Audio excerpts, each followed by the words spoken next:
अस्सलाम वालेकुम, मुझे कहते हैं मोहम्मद नासिर उपुल। आप देख रहे हैं उपुल ब्रेकिंग न्यूज़। कराची में मानसून की बारिशों का ऐलान अभी हुआ नहीं, लेकिन सड़कों का क्या हाल है। शहरियों ने सड़कों की हालत का राज खोल कर रख दिया है। हमारे साथ मौजूद है हमारी नुमाइंदा डॉक्टर फ़रा दीबा।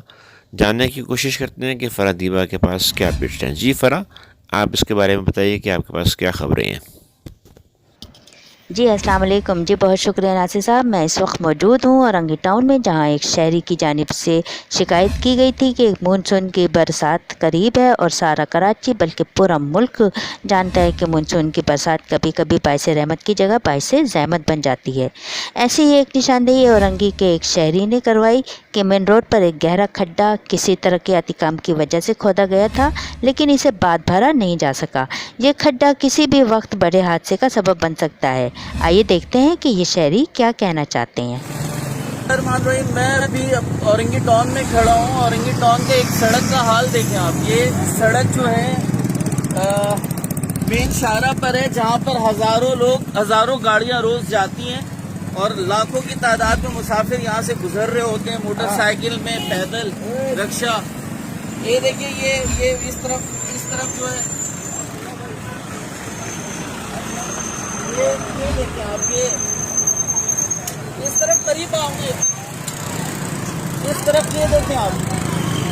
ये अभी बारिश हुई नहीं है। बारिश, मानसून का स्पेल शुरू होने वाला है। आज से तारीख जो है ना मुतय्यन हो चुका है कि आज से मानसून की बारिश शुरू होगी, मगर अभी तक जो है यहाँ पे किसी ने, मैंने सुना 10-15 दिन से यही सुन रहा हूँ कि किसी का विजिट हुआ, कई लोग आए देखें, मगर अभी तक कुछ हुआ नहीं है। ये देखें, अभी बारिश होगी, पानी जब भर जाएगा, रात के वक्त कोई भी हादसा, दिन हो या रात, जब पानी का फ्लो भर जाएगा तो फिर कैसे किसको पता चलेगा कि ये मौत का कुआं बना हुआ है। ये देखें आप, ये देखें, कम से कम 8 से 9 फीट, 8 फीट जो है उसका गड्ढा है, जो कि पानी की फ्लो से भर जाएगा। और इस गड्ढे में मेरा, आई एम डैम श्योर कि एक सुजुकी तक चला जाएगा। चिंची रिक्शा, सुजुकी, लोग क्या कह रहे हैं? 4 बाइक गिर चुका है, 4 दफा यहाँ पे बाइक गिर चुका है। लोग जख्मी हो चुके हैं, कुछ लोग शदीद जख्मी भी हुए हैं। अभी तक कोई पुरसाने हाल नहीं है। ये तो औरंगी टाउन का हाल है। यहाँ एक MNA भी होता है हमारा, एडमिनिस्ट्रेटर कराची। अब ये मुर्तुज़ा वहाब बने, कराची का बेटा है, तो ये औरंगी भी कराची का हिस्सा है। देखो यहाँ पर कोई पुरसाने हाल नहीं है। ये मैं इसलिए दिखा रहा हूँ कि मुझे पता है कि अभी ये बारिश का स्पेल शुरू होगा और मतलब कोई भी जानी हादसा हो सकता है। अगर जानी हादसा होगा तो जानी हादसे का जिम्मेदार कौन होगा? वफाकी हुकूमत, सूबाई हुकूमत, एडमिनिस्ट्रेटर, या हम सिविलियन खुद? अभी हमें ये करना है कि हमें इस खतरे से अपने लोगों को बचाना है अपने तौर पर।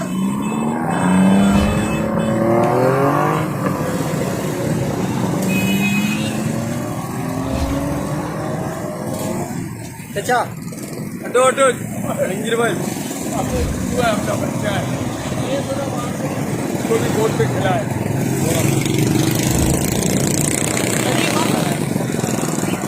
ये मैंने चंद चीजें ऐसी लिया इसलिए कि मैं बहुत उम्मीद था कि शायद यहाँ विजिट जो हुआ है तो कुछ शायद काम होगा, कुछ बारिश से पहले कोई कार्रवाई हो करके कम से कम लोगों को, मुसाफिरों की जान को बचाया जाएगा, मगर अभी तक कुछ नहीं हुआ।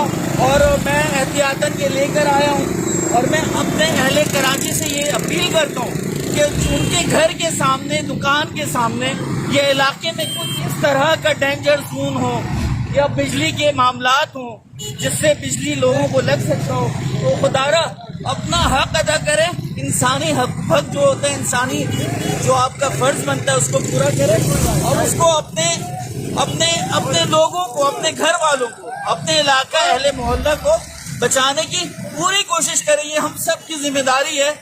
और मैं इमरान खान से, हमारे वजीर आजम से अपील करता हूँ कि भाई कराची में उन इलाकों में जहाँ से पीटीआई विन नहीं की है, मगर वहाँ भी आपके लवर्स हैं, यहाँ से भी 36,000 वोट गया आप। तो देखें, ये भी पाकिस्तान का हिस्सा है, कराची का हिस्सा है। तो ये मेरा मैसेज था। हलीम आदिल शेख भाई का भी मैं शुक्रिया अदा करूँगा। लास्ट टाइम ऑरेंज ट्रेन के हवाले से वहाँ यहाँ प्रेस कॉन्फ्रेंस किया और आज बहुत अच्छे कंडीशन में मामला थे। तो अभी आपकी और भी ज़रूरत है हलीम भाई, तो यहाँ देखें।